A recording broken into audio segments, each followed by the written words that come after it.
faire les Israéliens, les services israéliens dans cette marmite avec, certes les Français, les Anglais, les Chinois, les Russes? Les Israéliens, historiquement, ont toujours essayé d'avoir de nouer des contacts un peu partout, en fait, pour sortir de leur isolement initial. Je ne sais pas si on peut se rappeler de l'Ouganda, celui dit Amin Dada, ou qui avait rompu brutalement les relations avec Israël. Mais ça fait longtemps, en fait, que les Israéliens sont très présents, par exemple, dans la Corne de l'Afrique, au Kenya, et puis peu à peu aussi en Afrique de l'Ouest, mais dans certains pays, et notamment dans des pays qui pourraient abriter des réseaux qui les menacent, par exemple, notamment les réseaux liés au Hezbollah. Et il y a certains réseaux en Afrique de l'Ouest, notamment, par exemple, en Côte d'Ivoire. Il y a aussi ce qui est très important pour les Israéliens, ils ont la technologie. Voilà. Ils ont la technologie, donc avec cette technologie, mais même les Français, tout le monde. Vous avez régulièrement en France des grands forums entre Israéliens et Américains, ça se fait à Paris. Parce qu'en fait, les Israéliens ont la technologie et les Américains ont les capitaux. D'écoute essentiellement, de surveillance. Exactement, ils ont les capitaux. Et les chefs d'État africains qui sont de plus en plus inquiets de savoir est-ce qu'ils ont toujours soutenu à Paris, c'est vrai qu'en ayant, avec les systèmes d'écoute israéliens, et surtout, faut quand même pas oublier que dans le domaine de tout ce qui est minier, je veux dire le diamant, les grands hommes d'affaires israéliens, l'Afrique a toujours été leur principal terrain de jeu. Mais ce que vous dites, c'est qu'ils ont touché, ils sont très proches des chefs d'État.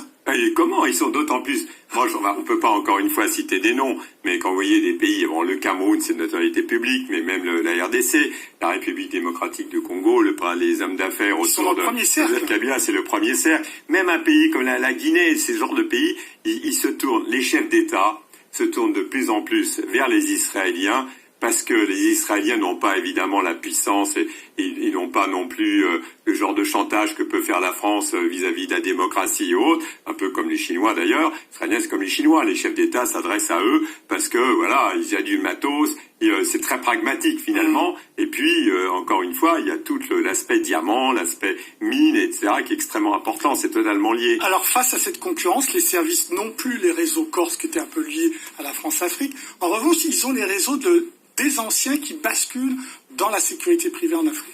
Oui, un certain nombre, on en parle dans le livre, un certain nombre de personnalités qui ont eu des fonctions importantes dans la sécurité en France, même à très haut niveau. On peut citer par exemple Bernard Squarcini qui a dirigé la DGSI et qui est lié maintenant au Congo de Sassou Nguesso.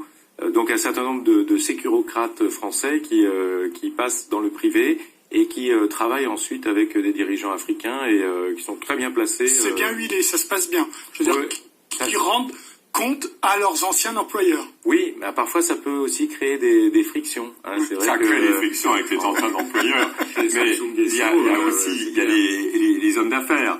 Les grands groupes français, quand vous regardez à chaque fois qui est le monsieur Afrique de tel et tel groupe, vous êtes toujours surpris de voir que c'est un ancien dirigeant de la DGSE ou la DGSI ou même du Conseil national de sécurité, ça veut dire la coordination, c'est des gens vraiment les numéros 1 et 2 qui sont dans les grands groupes français. Pourquoi? Parce que ces chefs d'entreprise ont besoin de savoir qui est qui fait quoi et tous les dangers qu'ils peuvent avoir autour des chefs d'État où la concurrence est extrêmement rude. Quand vous allez dans le pays gaulois de la France en Afrique, la Côte d'Ivoire, quand vous êtes à Abidjan, au petit déjeuner, vous avez le monde entier, et pas simplement, c'est toujours les Chinois, mais il y a des Sud-Coréens, des Russes, des Espagnols. Ça veut dire même les partenaires européens de la France, concurrence la France dans son prix carré. Et c'est vrai que là, le renseignement est essentiel. Alors vous pointez du doigt un phénomène qui est important quand même, c'est que cette diversité, cette présence de nombreux services fait en sorte que du coup, il n'y a pas d'échange de services, de renseignements sud-sud entre les pays africains. C'est quand même incroyable, ça. Oui, c'est vrai qu'on a parlé avec un ancien dirigeant du renseignement au Sénégal, à Dakar, qui nous disait qu'il avait plus de contacts avec ses homologues français qu'avec ses confrères de la région, et que même il ne les avait pas vus physiquement. C'est entretenu par les Français, ça, le fait de ne pas entraîner justement une coopération sud-sud qui est importante. Devrait être. Ça devait être confortable à une certaine époque, mais maintenant, par rapport au péril djihadiste qui est transnational, la France, je crois... La démagogie quand on nous tient. Bon, alors je vous laisse regarder sur Internet. Hein. C'est Antoine Glaser, c'est à cause de ce monsieur, vous l'avez reconnu, c'est à cause de lui que je me suis défini comme étant spécialiste de la France. Parce que lui s'est défini comme étant spécialiste de l'Afrique, alors qu'ils n'en savent rien de l'Afrique. Lui, je le considère même comme c'est le Paris Match, hein, le magazine Paris Match de la politique franco-africaine. Hein, il passe son temps à décrire la relation entre la France et l'Afrique. Et en réalité, c'est plus de l'escroquerie morale. Hein. Beaucoup plus, et puis après, escroquerie matérielle. Bon, aujourd'hui, donc, nous sommes le 3 décembre 2019. Je fais cette vidéo, oui, pour donner mon point de vue sur l'actualité. Et je vais revenir sur l'expulsion de Nathalie Yamb, la sœur, la grande dame Nathalie Yamb, qui a été expulsée donc hier soir d'Abidjan. Elle est arrivée très tôt ce matin. Elle a fait d'ailleurs escale à Paris. Si on avait toutes les infos, on serait allé l'accueillir là-bas parce qu'elle a fait, en fait, je crois comprendre, elle a fait escale et puis elle a pris un autre vol ou changé d'appareil pour aller à destination de Zurich en Suisse. Bon, parce qu'elle est d'origine camerounaise par son papa et puis suisse par sa maman. Bon, c'est une honte, hein, évidemment. Je vous montrerai tout à l'heure parce que ça fait plaisir, ou alors je vous montre même dès maintenant. Et puis après, je vais commencer à faire mon développement. C'est quelque chose que j'ai vu, que j'ai trouvé intéressant pour vous montrer. Pour vous dire que nous sommes sur la même longueur d'onde. Et voilà, c'est un trophée qu'ils ont. Hein. Voilà, je vais vous montrer ça rapidement et puis après je vais commencer mon commentaire. Voilà, vous voyez, ça c'est les deux, comment on appelle ça, panafricains. Kémy Séba, vous l'avez reconnu en personne, et puis Nathalie Yamb quand ils sont retrouvés. Je sais plus où c'est, hein, mais en tout cas j'ai vu la photo tout à l'heure sur internet, donc je me suis dit c'est très intéressant de vous montrer ça. Voilà. Donc Nathalie Yamb et Kémy Séba, quel est leur trophée? Ben, leur trophée, c'est le fait que aujourd'hui, à défaut de tuer, d'assassiner les leaders d'opinion, ben on les expulse. Donc pour moi, je considère ça comme un trophée. Hein, c'est leur, comment on appelle ça, leur médaille. C'est une médaille. Mais bien entendu, hein, quand les militaires, ils vont, comment on appelle, les militaires les vrais, hein, ils vont au combat, on te donne les épaulettes. Ça c'est mon père à l'époque, parce que mon père c'était un ancien militaire qui a fait Indochine Algérie. Il dit voilà, quand tu vas et puis tu combats directement, eh ben tu les obtiens, tes épaulettes. Il disait ça à l'époque parce que mon parrain était militaire aussi, mon parrain était plutôt intellectuel, donc il a eu ses diplômes, enfin ses grades avec les diplômes. Bon, c'est une autre génération évidemment, mais c'est une parenthèse. Donc en fait, Kémy Séba et Nathalie Yamb se sont retrouvés avec la photo que je vous ai montrée, ça fait plaisir. Parce que avant Nathalie Yamb, comme je disais précédemment, Kémy Séba s'est fait expulser d'abord du Sénégal par Macky Sall. Hein, alors qu'on a le souvenir de la traite négrière, hein, comment on appelle ça, Gorée, hein, l'île de Gorée. Bon, c'est toute une histoire, 400-500 ans d'esclavage. Les Africains ont été déportés en Amérique hein, par le commerce triangulaire, et les Français, ils avaient une part importante. Bon, et donc après le Sénégal, je crois qu'il a été refusé au Togo, il a été refusé en Guinée, et puis également en Côte d'Ivoire. Voilà. Et donc quel est le motif qu'ils avancent pour l'expulsion de la sœur Nathalie Yamb? Ils lui disent que on lui reproche d'avoir mené des activités incompatibles avec l'intérêt national hein, de son pays d'accueil. Voilà. C'est tout ce qui est signalé pendant le temps qu'elle a été en garde à vue là-bas à Abidjan. Bon, ce que je vous ai montré tout à l'heure, c'est très intéressant.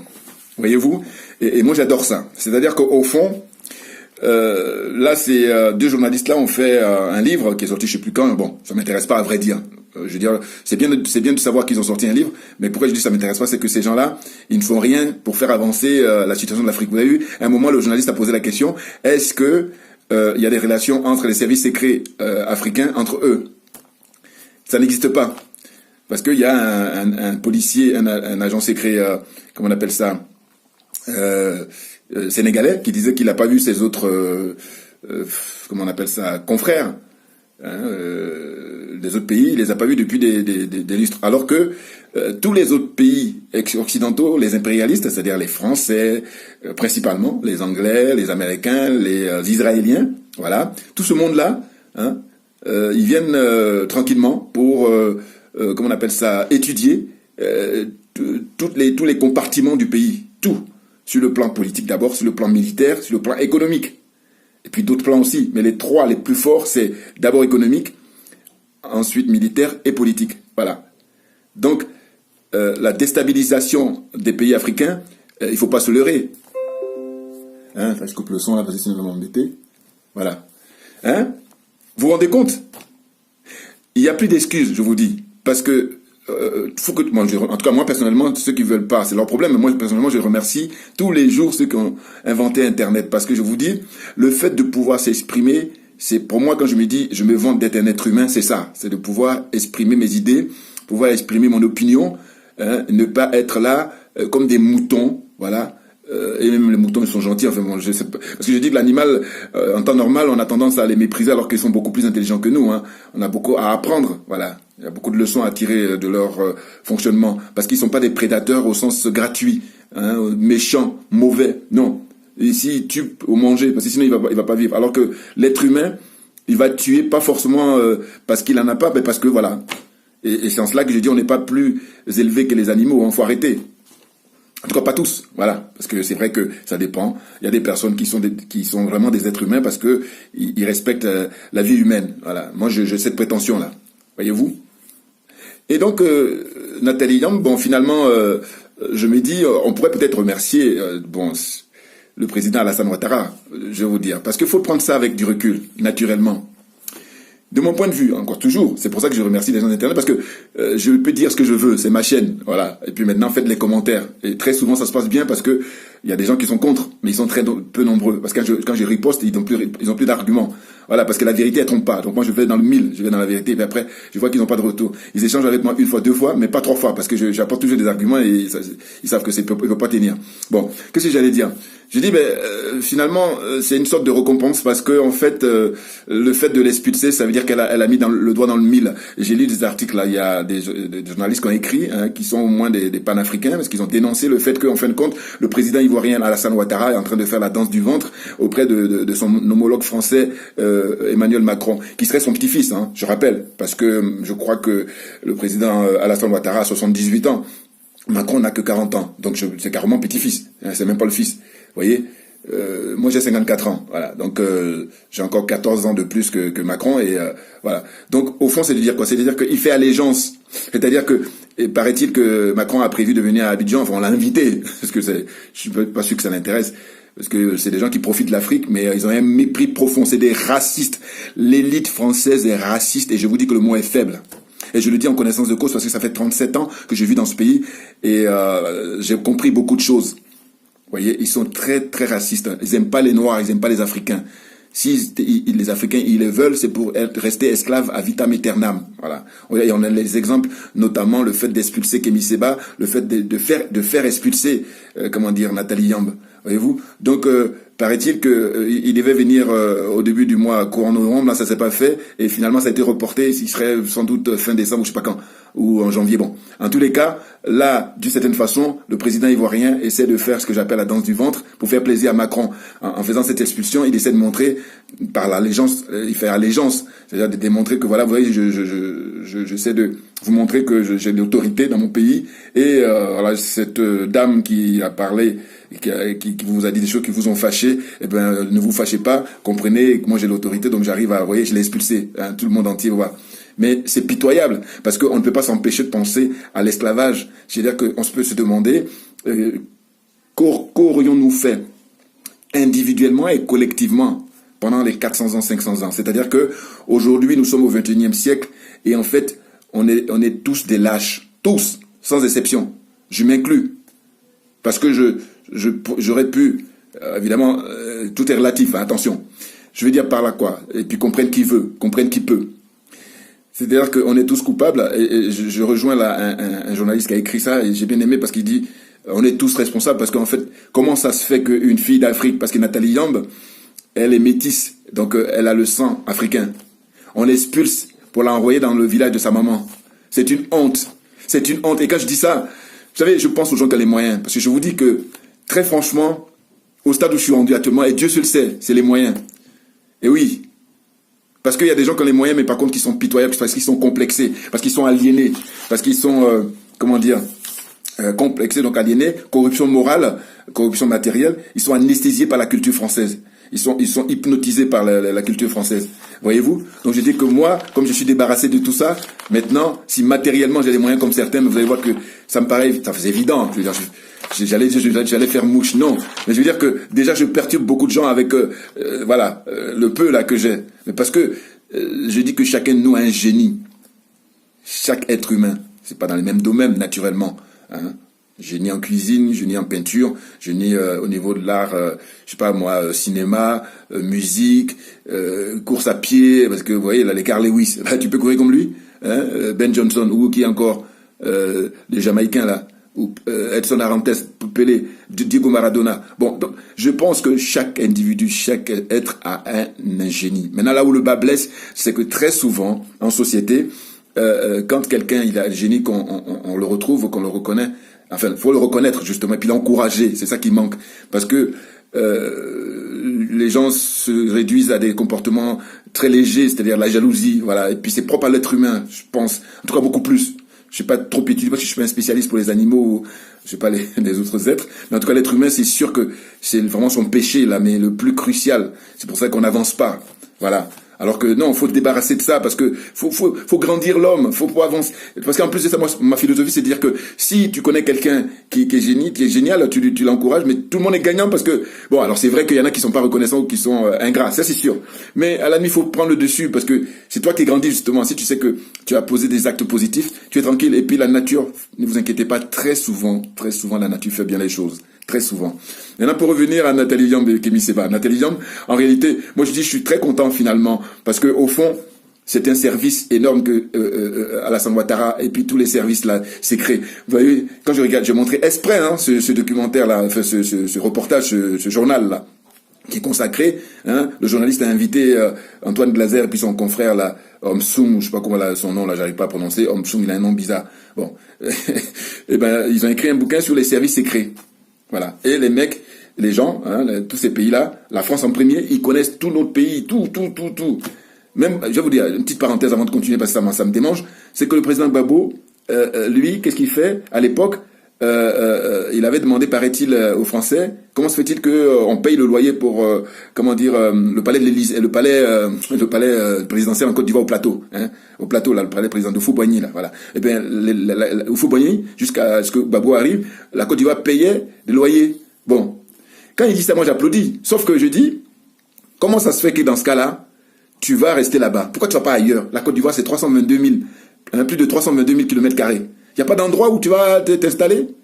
Premier point. Deuxième point, là où ils sont allés le choper, l'attraper, les militaires français. Eh ben, ça, c'est des trucs où Houphouët-Boigny était. Donc, encore, ce que je veux dire, c'est que ils ont tout le plan, ils ont tous les plans.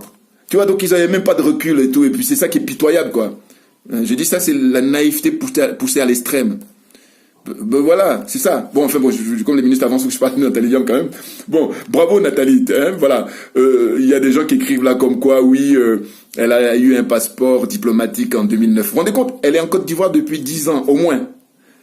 Alors, c'est maintenant là que vous allez vous manifester pour dire que oui, elle a eu un passeport diplomatique, elle n'a pas renouvelé, et puis comment ça se fait? Non, mais j'ai pas envie de perdre mon temps même avec ça. Je dis que simplement par simple bon sens et par honnêteté intellectuelle. D'abord, la charité bien ordonnée commence par soi-même. Quand j'ai parlé tout à l'heure des services secrets, je dis que les dirigeants africains, eh ben, ils feront mieux de protéger leur propre pays. Mais en fait, comme ils sont à la botte, comme ils sont au service de l'Occident, au service de la France, eh ben, c'est pour ça qu'on en est là. Et c'est la catastrophe. Maintenant, la jeunesse africaine, notamment Kémy Séba, notamment Nathalie Diambe et d'autres, moi Zoulou du Congo, Donald qui est dans le métro à Paris, il y en a plein, on est nombreux. Voilà. Donc, qu'est-ce que vous allez faire? Je dis, il faut que la jeunesse maintenant, on va prendre les choses en main. On commence là, ce n'est que les prémices, naturellement. Voilà, voyez-vous. Et donc, évidemment, derrière tout ça, c'est Mamadou Koulibaly, le professeur, qui est pour moi l'homme le plus expérimenté au niveau de la politique et le plus intègre de tous les hommes politiques en Côte d'Ivoire. Les choses sont claires pour moi, voyez-vous. Et je parle là en connaissance de la politique, de manière générale. Et je vis en France depuis 37 ans et je peux vous dire que les acteurs politiciens français aujourd'hui, je vous prends individuellement et je vous dis, voilà, la position des un tel, voilà, sur quel pied ils dansent. Voilà, donc les choses sont claires. Hein. Donc je dis pour la Côte d'Ivoire, pour moi, mon choix est porté depuis fort longtemps sur Mamadou Koulibaly. Et elle est sa conseillère exécutive. Voyez-vous? Donc c'est lui qui est visé derrière son expulsion. Parce que je dis quoi? Je dis, elle est là-bas depuis 10 ans, au moins. Et puis quand tu regardes les archives, mais c'est pas la première fois qu'elle s'en prend à la France. Comment se fait-il que là, alors évidemment, naturellement, je voulais montrer tout à l'heure, mais j'ai pas trop de temps, mais sinon j'allais vous montrer juste la partie où elle est intervenue là-bas en Russie, et où elle explique, mais par exemple, elle dit, mais les militaires français qui sont installés là-bas, qu'est-ce qu'ils branlent, si ce n'est simplement pour déstabiliser le pays. Elle le dit dans son intervention. Enfin, son intervention est en or, et tout est enregistré, donc on le garde. En fait, ça va rester éternellement. Mais oui, parce que ceux qui vont shooter, tout ça, ça a été enregistré, ça a été mis en boîte, c'est terminé. Voilà. Donc c'est pour ça que je dis que là, c'est des épaulettes là qui gagnent à chaque fois qu'ils se font expulser. Kémy Séba d'abord, et puis Nathalie Diambe ensuite. Voilà. Elle a fait mouche avec cette intervention-là, à tel point que tout le monde entier actuellement là en train d'observer pour savoir qu'est-ce qu'ils allaient faire d'elle quand ils l'ont arrêtée à Abidjan. N'importe quoi. Les services secrets, le rôle, c'est de protéger l'intérêt du pays. C'est-à-dire les services secrets ivoiriens, vous protégez l'intérêt du pays. Or là, hein, c'est n'importe quoi. Vous êtes là pour la forme. En fait, vous traquez tous les panafricains, vous les traquez, vous passez votre temps à ça. Vous vous rendez compte? Et c'est de l'argent public, c'est de l'argent qui appartient aux citoyens ivoiriens, aux citoyens maliens, aux citoyens sénégalais, aux citoyens togolais, aux citoyens béninois, aux citoyens tchadiens, aux citoyens du Niger, hein, aux citoyens du Burkina, aux citoyens du Mali, aux citoyens guinéens, j'allais dire, même s'il n'est pas dans le CFA, mais lui il est encore pire même que ceux qui sont dans le CFA, pour vous le dire. Voyez-vous? Voilà, donc ainsi de suite. Tout l'enclos, voilà, ça c'est des termes encore qui appartiennent à Nathalie Yamb, parce que j'aime bien rendre à Nathalie ce qui appartient à Yami. Elle utilise le thème de laquais, elle a pleinement raison, et puis elle dit l'enclos. Dans l'enclos, on nous dit qu'on est indépendant, mais en fait on est resté dans l'enclos français, voilà. Donc on n'est pas libre, toujours en esclavage.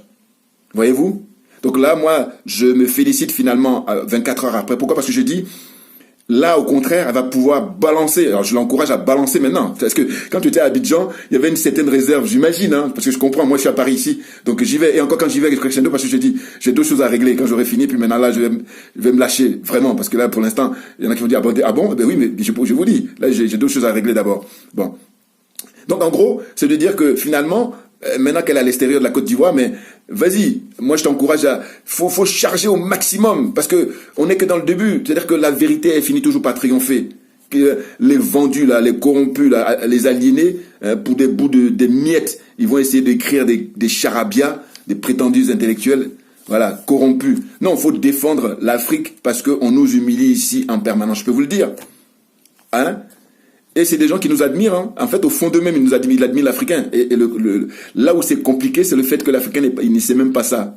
Voyez-vous? Eh oui, l'Africain ne sait pas ça. Alors que moi, c'est après avoir beaucoup réfléchi, puis mon vécu ici. Hein.